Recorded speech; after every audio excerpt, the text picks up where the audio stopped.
Halo, assalamualaikum warahmatullahi wabarakatuh, teman-temanku kelompok 48 yang dicintai dan disayangi. Sama siapa? Gak tahu deh. Kalian apa kabar nih guys? Semoga kita semua bisa sehat-sehat sampai acara Estri ini kelar ya. By the way, kita udah lama gak ketemu nih. Kalian di rumah ngapain aja? Aku di rumah rebahan, drakoran, scrolling sosmed. Bosen banget sih kayak nggak ada kegiatan gitu. Terus masa ya, aku kan ngeliat di sosmed ada girl band baru K-pop. Member termudanya itu kelahiran tahun 2006, terus ada yang kelahiran 2008 gitu. Kayak gila banget gak sih? Masih kecil udah jadi idol gitu, udah sukses. Iya woi, aku tadi juga baca berita itu. Terus nih ya, dibanding termotivasi, aku tuh baca beritanya kayak malah ngerasa gak ada apa-apanya tahu. Ngerasa rendah diri banget, terus malu. Mau curhat sih, tapi nggak tahu ke siapa. Karena kayak aku mikirnya pasti nggak bakal ada yang dengerin, dan orang-orang nih sekarang juga udah sibuk sama masalahnya masing-masing. Terus padahal sering banget dikatain pendek, dikatain kurang bersyukur, kurang ibadah. Dan part paling parahnya itu pas omongan-omongan itu tuh asalnya dari pikiranku sendiri, yang ngata-ngatain aku dan ngerendahin diriku sendiri. Itu udah parah banget sih. Terus gini gak sih, kalau ngelihat orang lain ya, terlebih ini kan lebih muda dari kita. Itu udah hidup enak, terus cakep, pinter, sukses. Hidupnya tuh kayak mulus aja, kayak nggak ada masalah gitu. Iya bener sih, aku juga ngerasain kayak orang-orang tuh udah pada sukses di depan sana, atau seenggaknya lagi berjuang ngejar mimpi masing-masing.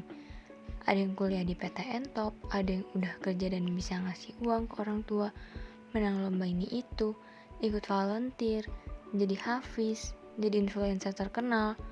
Lah aku masih stuck di sini aja, ngomong kucing, nangisin cowok gepeng, ketinggalan di garis start paling belakang, stres jadi beban orang tua, belum lagi ekspektasi dari orang-orang yang tinggi banget ke aku, seakan-akan aku tuh bisa segalanya dan kayak nggak ada resellahnya. Situasi kayak gitu emang sulit. Alih-alih jadiin orang-orang sukses itu sumber motivasi kita, malah jadi sepaneng sendiri. Ngomongnya sih gampang, ikut bahagia di atas kebahagiaan orang lain. Tapi ngejalannya sulit. Dipikir ngatasin rasa rendah diri sama malu karena belum sesukses orang-orang, segampang buang opil pakai telunjuk apa? Kayaknya mereka belum pernah deh ngerasain yang namanya disepelein, terus dianggap halu karena punya cita-cita yang menurut mereka ketinggian. Padahal mah, bermimpi tuh boleh-boleh aja. Kenapa mereka malah sewot begitu dah? Nah bener, apalagi orang tua yang suka ngebanding-bandingin sama anak tetangga. Lihat tuh si Ono, rajin banget bantuin mamanya. Lihat tuh anak tante Rahma bisa ranking 1. Lah kamu siapa? Kerjaannya makan, tidur, ngecamp, makan, tidur, ngecamp. Padahal kan kita punya kemampuan masing-masing ya. Dan kerjaan rumah kan pasti dikerjain. Setelah ngerjain tugas sekolah yang gak sedikit juga. Apa salahnya sih pengertian sedikit? Timbang kesalahan aja diungkit-ungkit, giliran ngelakuin yang baik-baik gak diapresiasi. Sedih deh. Aku turut berduka cita ya guys. Tapi emang iya sih, tuntutan anak di masa sekarang itu kayaknya emang lebih berat daripada generasi sebelum kita. Bukan berarti aku bilang generasi bapak-bapak kita tuh nggak ngalamin hal kayak gini ya. Cuma zaman mereka muda kan nggak ada internet sama nggak ada sosmed. Media atau dunia yang dimana orang hanya membagikan apa yang ingin mereka bagikan aja.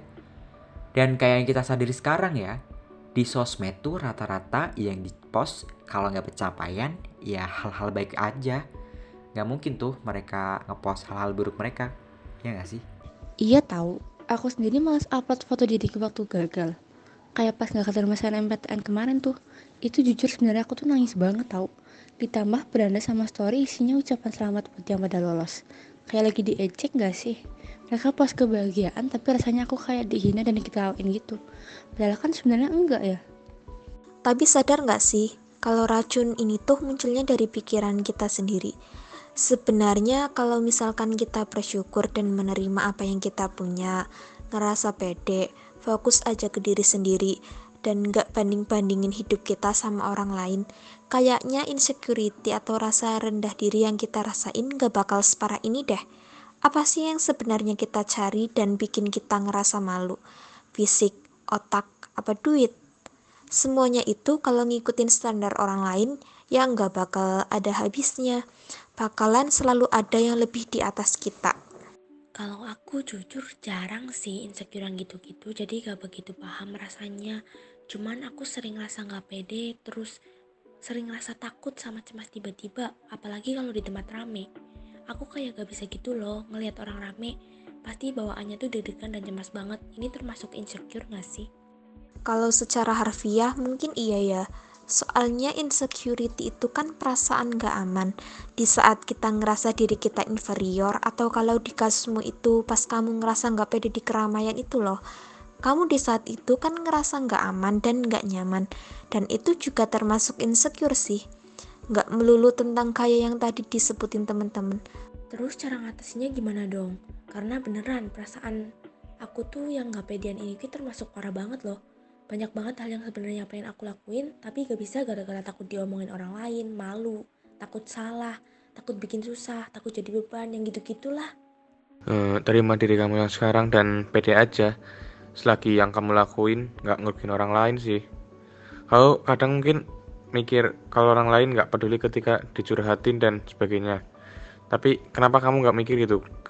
Ketika kamu ngelakuin hal yang kamu suka, mikir kalau orang lain gak benar-benar peduli sama apa yang kamu lakuin. Jadi ya gak usah takut sama omongan orang lain. Jalanin hidup yang kamu mau aja, terus kayak buat masalah jadi sederhana, terima diri sendiri apa adanya, berbagi dan ngasih manfaat baik sesama. Di kasusku, menghargai orang lain dengan sesepele kayak berterima kasih, dengerin mereka curhatan, ngobrol bareng pas sama-sama butuh aja udah bikin aku seneng. Apalagi kalau berhasil buat orang lain ketawa. Nah, aku juga mau nambahin, afirmasi positif itu juga penting. Jadi, ini kayak kamu ngomong ke dirimu sendiri, kalau kamu itu kuat, kamu cakep, kamu pinter, kamu tinggi, badanmu ideal, dan lain-lain juga penting. Soalnya, menurutku semua hal dimulai dari pikiran, dan pikiran positif akan membentuk hasil yang positif juga. Iya, habis itu juga bisa tuh kamu tulis masalah kamu di buku, diketik, atau ngegambar, atau kalau bisa bikin lagu. Intinya, cari media buat ngelampiasin emosi yang kamu rasain sama perasaan yang selama ini kamu pendam. Karena gini, nyimpen semua kesakitan yang kamu alami sendirian itu ngeri banget. Dan punya tempat buat cerita bakal bikin bunda kamu jadi lebih ringan. Coba langsung deh, semangat ya. Wah, ternyata kalian pada hebat-hebat banget loh guys. Udah bisa tahu cara ngatasin insecure itu. Jujur, aku dapat insight yang banyak banget dari kalian. Dari cerita-cerita kalian, aku juga relate banget sih. Makasih ya udah mau berbagi cerita kalian. Karena aku tahu pasti susah ya mendem emosi-emosi itu sendiri. Kalau kalian butuh teman cerita dan berkeluh kesah, ngobrol-ngobrol kayak gini aja ke kita lagi. Bener-bener bikin lega ya ternyata. Aku gak sendirian. Iya tuh bener Aiman. Masalah insecure ini tuh gak ada habisnya ya. Kalau dibahas bisa sampai berpuluh-puluh jam. Soalnya rata-rata dari kita pernah ngerasain, entah itu sadar atau gak sadar. Dan dengan kita ngobrol kayak gini, kita bisa sharing tentang itu semua tanpa harus ngerasa takut dijudge gitu. Tetap semangat ya semua. Aku yakin diri kalian itu berharga dan gak ada yang bisa ngerendahin kalian kalau kalian udah punya tameng untuk diri kalian sendiri. Wah, pembahasannya lumayan berat juga ya teman-teman ya. Kalian keren deh.